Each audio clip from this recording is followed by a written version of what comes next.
What's up guys, Jay here, back at it with another car tech. We are talking about the Carpuride 701 Plus. This has been sitting in my garage for quite a while, guys. I've just been very busy with family stuff. And so there's a lot of products right now that I have that are awesome in my opinion, but I haven't been able to get to them just because of all those things that simply got in my way. It's called life. So anyways, what we got here, it's something quite interesting. This is designed for those people who just don't like disassembling their vehicles. They don't want to pay and they don't have the skills to do so, and that's okay. There's nothing wrong with it, but that's where this product comes into play. Now, this is recommended to be used with cars that can take auxiliary inputs, or you have Bluetooth from factory. So for example, I just bought a 2011 Toyota Sienna, and that particular vehicle didn't come with a smart radio, but it did come with Bluetooth integrated, and that's how this product will shine, guys. It is super cool. Keep in mind that it does come with built-in speakers, but it is obvious to say that you're not going to get the same experience as if you connected directly into your car.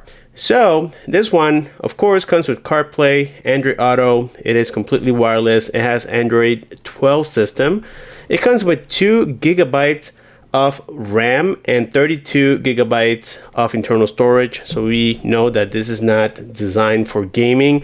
It is mainly designed to be used as a infotainment system. And I think it will serve the purpose just right, because I have tested similar radios with similar specs, not the same design as this one. I'm talking about the regular plug and play head units that you guys have seen from iDoing and other companies. And well, this is very similar to that. It comes with Bluetooth 5.0. It has Wi-Fi, 5G Wi-Fi. And we know already Bluetooth transmission. It is Bluetooth 5.1. It supports FM. It does have a input of 5 volts, which is cool. And you also have an auxiliary port on here so that you can plug it into your vehicle and listen to the audio that way, guys. Now, I would say that one of the coolest parts is that we can plug it, connect it to an existing system with Bluetooth or auxiliary inputs. I think that's really cool. So this one has a 7-inch display. The resolution is 1024 by 600, which is quite typical as well. So right here we have the product, guys. On the back is where we attach all of the mounts that are available. I believe we have 2. One is a suction type of mount, and the other one goes on the dash, and it even has holes so in case you want to screw on your dash, which I'm not gonna do, but you have that option if you just simply don't care, I guess. So on the top here we have the power button. We get a little reset hole right there.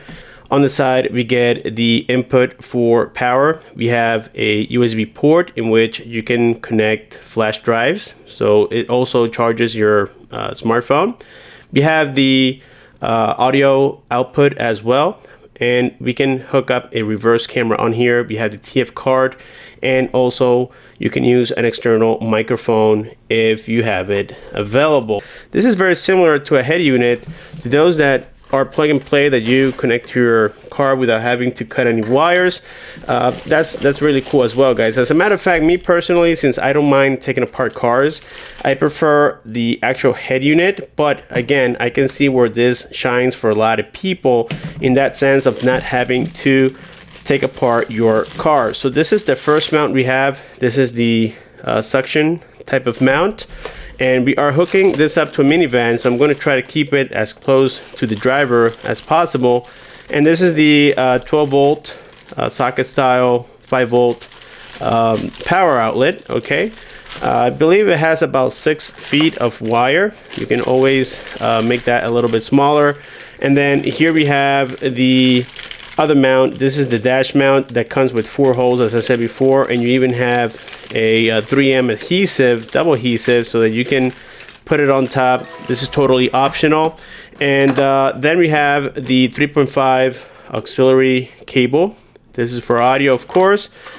We get a plate mount, as you can tell.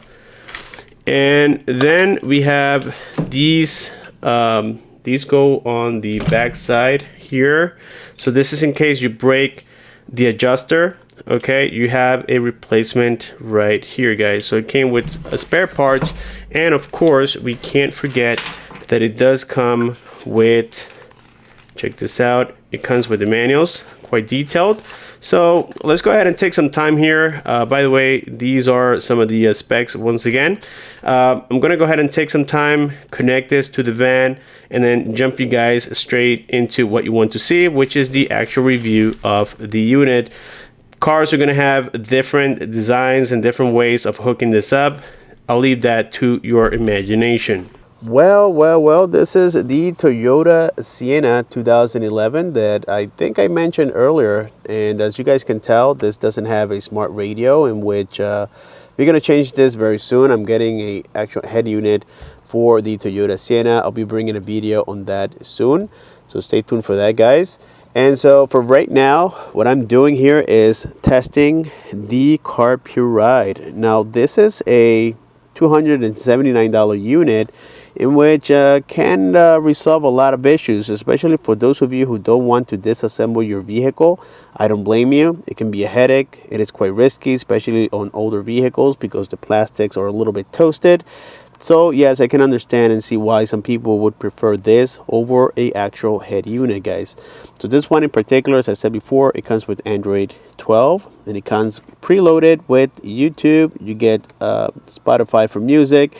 It doesn't come, or at least I couldn't find anything that indicates that we have FM radio on here. And so for that reason, I wasn't able to use the FM. But since we have a working unit right here, I just switch between the auxiliary input or FM. So I can do that directly. Now, if you do not have this option because your radio broke, then you can always download an application into this unit and hopefully get it working in that way, guys. So for settings, we are limited to what we can do. As you can tell, there's not much here. We have the little task killer, okay? And this is just all basic. It's a very simplistic type of system. You can always hook up a reverse camera into this device, which is nice. You have the little back toggle, and then goes back into home, guys. So of course we have display off. So if you click on here, it gives you the time. Okay, hopefully we can, let's see here. Well, there we go. So we just got to back up by pressing the power key, and then we have files. Okay, this is in case you have installed some SD cards. You can watch movies directly from here, which is pretty cool if you guys ask me. And then we have the mirror link. You can hook this up to your phone and mirror everything that you have on your phone into this product, which again is really nice. And yeah, it comes with Bluetooth 5.1, and I was able to connect here to my phone. But now the reason I used the auxiliary ports on this Toyota Sienna and didn't connect to Bluetooth is because the Sienna does require for you to enter a passcode, and then this also requires a passcode. So it was causing some issues between both. And so what I decided to do is connect the auxiliary input here. As you guys can tell, it is right there. And so I hooked it up to the van, and everything is working fine. And of course I try to hide the wires the best I could, but that's the only downside of having a unit like this, is that you're going to struggle hiding those wires. But if it doesn't bother you, hey, so be it, and just enjoy the product. It does work as advertised, guys. That's the good thing about it. So here I'm going to take you to what you want to see, which is the CarPlay connection. And so let's do CarPlay here. There we go. We are already connected. And if you look at my phone, there's no wires going into this device, and everything is working just fine, guys. Just like with any other CarPlay capable radio. And this is cool because, well, you get the maps. You can also work with Uber, okay, and so on and so forth. So again, this is very neat. And here is a quick demo on well, what it sounds like when you are connected to the auxiliary input. As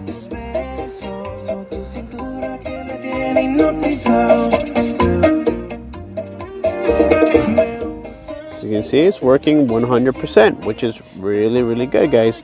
So I think that with this being said, we have covered pretty much everything about this unit. If you guys have any questions about something that maybe I forgot to cover, just feel free to let me know down below. Is it worth it? Absolutely yes, depending on what you will hook it up to and what you are expecting. Well then yes, it is 100% worth it. It's pretty cool, and I can see why people are talking about these quite often. Thank you guys so much for watching. Subscribe, comment, and share. Click on the bell icon so that you don't miss future videos like this. And I'll see you on my next one.